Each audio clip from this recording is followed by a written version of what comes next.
Welcome to ClickBank's training on how to be successful as a ClickBank affiliate. Now, one thing to note before we get started is that there are a lot of different ways to be an affiliate online and to make money as an affiliate. But what we're going to teach you in this series is what we believe to be the most reliable and sustainable way to build a long-term affiliate business. This isn't a way to get rich quick or start making money from the first second that you're online, but it's going to be a great way to slowly and surely build up your business and ensure that it continues for a long time.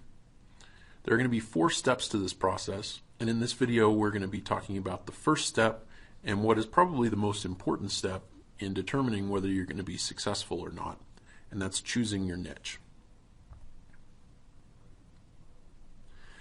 So the most important thing to know about choosing your niche is that you should spend a lot of time and research on this stage.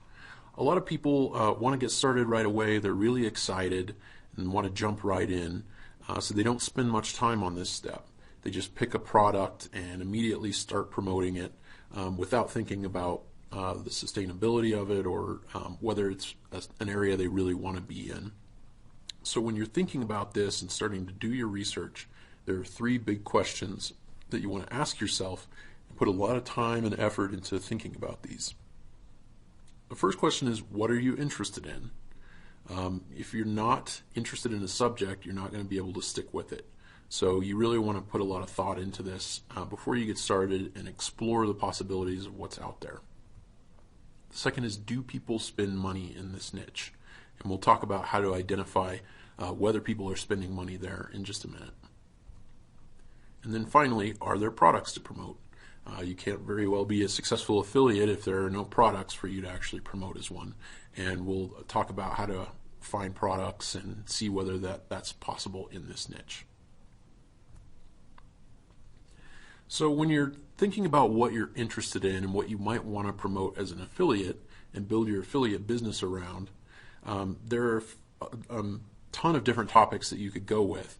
But these are kind of 4 big categories that you could start to think about and explore to find the perfect niche for you. So one of them would be hobbies, so that would be something like fishing, gardening, chess. Another one would be passions, which isn't necessarily that different from hobbies, except that people tend to get way more excited and sort of turn it into a lifestyle or spend a lot of time and effort in this area. So it might be something like fitness or a particular cause, maybe education, like educating their child or something like that, or studying how education works and what the best ways for educating kids are.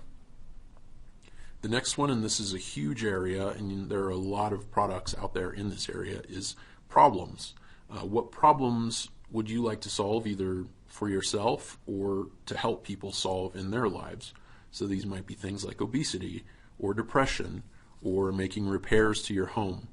Those are all topics where there's a lot of sort of pain and urgency in getting these issues solved. And so people are going to be doing research and be willing to spend money on those areas to get them taken care of. So that can be a really profitable opportunity for you as an affiliate if you can help them solve those problems. And then finally, trends. And it's possible that these may not be as good for building a long-term business on, but they can still be a really good opportunity, and you could potentially tie them into a broader niche that you could create content around but still take advantage of these trends. So these might be something like healthy living, which that's not a short-term trend. That's something that the world is moving in that direction, and people want to live healthier. So, there's a lot of opportunity and a lot of different topics you could talk about. Something like organic eating, talking about how to grow organic foods or how to feed your family organic foods so that they can be healthier. And finally, homeschooling is a very hot topic and something that is starting to get really popular right now. So think about in your life and in your areas of expertise, which of these kind of categories you might be interested in, and then what topics within them could potentially be good for exploring as a niche. The keys here is that whatever you pick, you want to make sure that you're going to stick with it. You need to create content. You need to be involved in the community. Be out there participating and interacting with other people in the niche. You cannot be completely passive and just put up a little bit of content and never touch it again and hope to really be successful as an affiliate. You need to think about this like a long-term business, something that you're going to invest time and potentially money into, almost definitely investing money into it. So think about something that is really going to keep your interests and that you're going to keep wanting to work on beyond the first month, beyond 6 months, potentially beyond a year. Your goal here is to become an authority in the niche. And we'll talk about that later in later videos. But just think about that you're going to want to be the authority or one of the top authorities. So don't pick something that you're only mildly interested in or that you're not at all interested in and are just going for what you think would be the money-making opportunity there.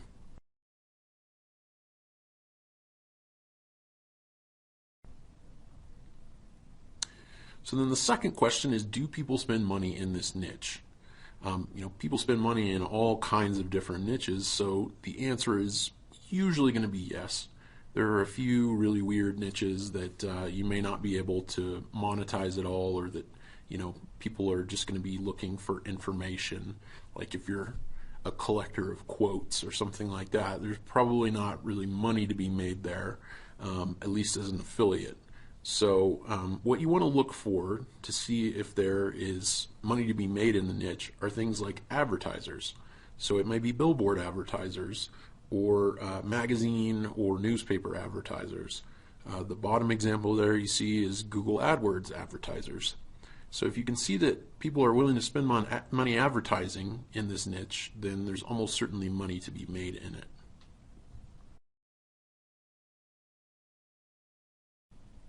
Next up is magazines. You want to know that there are magazines on this topic as much as possible, because that shows that there's a big interested audience. Typically magazines have advertisers within them, and that's a great sign that there's money to be made in that niche. So looking for magazines, and especially if there are multiple magazines in a niche, that's a great sign. Books. So you can look on Amazon and see, are there best-selling books on a particular topic. So we've got organic cooking and homeschooling, which were two of our trend items earlier. If there are multiple books on a topic and they seem to be actually making sales, that's a great sign that there's opportunity in that niche.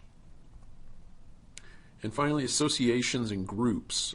So these are typically organizations where people are paying money to be a member. They may be hosting live events. So there's money that's involved in that kind of association or group. Then finally, you need to explore and decide, are there products that you can promote as an affiliate in this space? So on the left we have some examples of information products. How to roast a whole pig like a top chef, sing like a pro, make money selling t-shirts. Those are just a few examples of information products. Over on the right we've got more physical products, so those would be through networks outside of ClickBank. But you're going to be able to build the most profitable affiliate business possible if you can do a mix of information products and physical products. If you're going to be missing an opportunity if you're only selling people products on how to do stuff or how to solve a problem, but you don't have any opportunity for them to buy physical products that might support that. So some examples would be things like knitting supplies or gardening materials. You can see with the golf swing DVD videos, those are sort of a mix. That's both an information product and a physical product. So that can be great, for people who want something tangible that they can get in the mail and, watch on their TV rather than trying to watch videos on their computer. Ideally, when you're looking at a niche, you will have both information products and physical products. It's not always the case, and there are some niches where you're only going to be able to sell information, or you might only be able to promote physical stuff. But if you can find one that's right in the middle and has both possibilities, that's going to be ideal.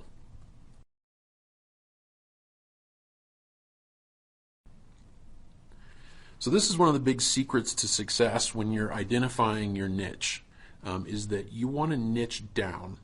And what I mean by that is that a lot of people try to go too broad when they're starting out, when they're thinking about those things that they might be interested in or that they might be able to help people with. They think about something really general, and it ends up being too competitive. There's no way for them to gain an audience or get recognized as a top authority in that space. So here's an example. A lot of people are interested in health and fitness, and there's a lot of money to be made and a lot of opportunity in the health and fitness space. However, if you go into it as an affiliate and you think you're going to become the authority on general health and fitness, you're going to be competing with huge businesses and huge celebrities that have a lot of money and a lot of prestige in that space. So you might be competing with Dr. Oz or a famous personal trainer or Weight Watchers or somebody like that. And you're never going to be able to compete with those guys. You'll never be able to rank in the search engines against really general terms like dieting or weight loss or something like that. So you need to go deeper.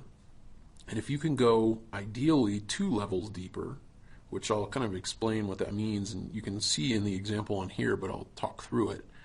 That's going to be where you can become a top 5 authority in that space, build a sizable audience, get people listening to you, trusting you, and buying from you. So with the health and fitness example, if you went one step deeper, you might think about something like dieting rather than fitness in terms of running or in terms of bodybuilding or something like that. Those would be other niches within health and fitness. But dieting is still just way too competitive. There are a lot of big diet companies out there and a lot of big diet celebrities, and it's going to be almost impossible for you to really compete with them if you're not spending a lot of money. So you could take that one step deeper and think about, who could I target for dieting products? Who could I really talk to and identify with and become that audience's go-to person? So you could end up with a sub-niche of weight loss for busy moms. There's still a ton of busy moms out there that are going to be interested in how to lose weight on a limited budget or limited amount of time, and you can become the expert for them. You can speak to their needs, you can show that you can really identify with them and that they can trust what you have to say. So that's going to be where the real opportunity is.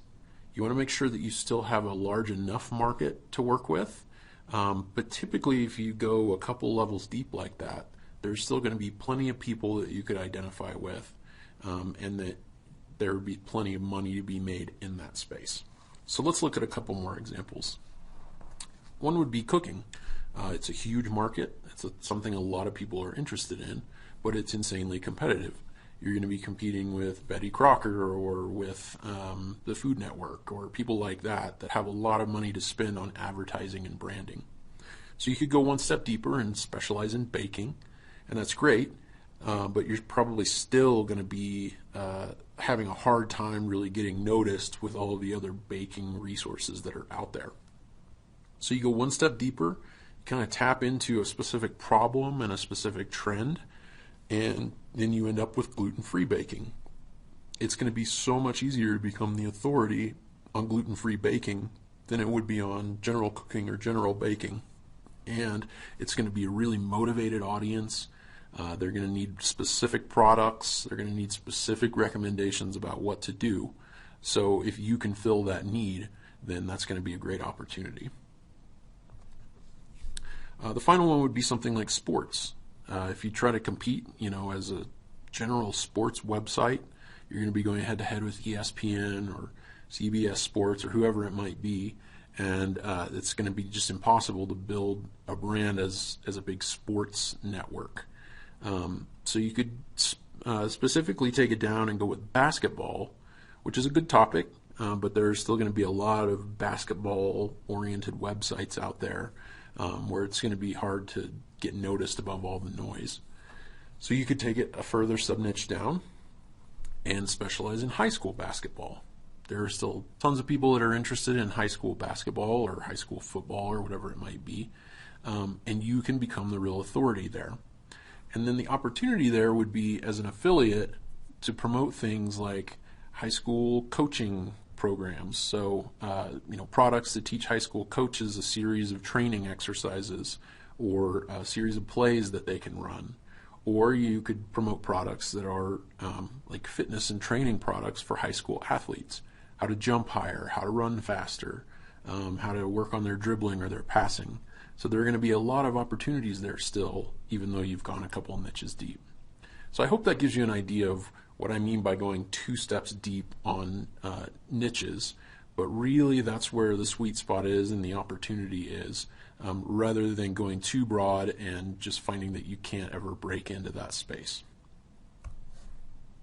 So that's it for this video. Next up, we're going to talk about step 2, which is building your platform. So I'll see you there.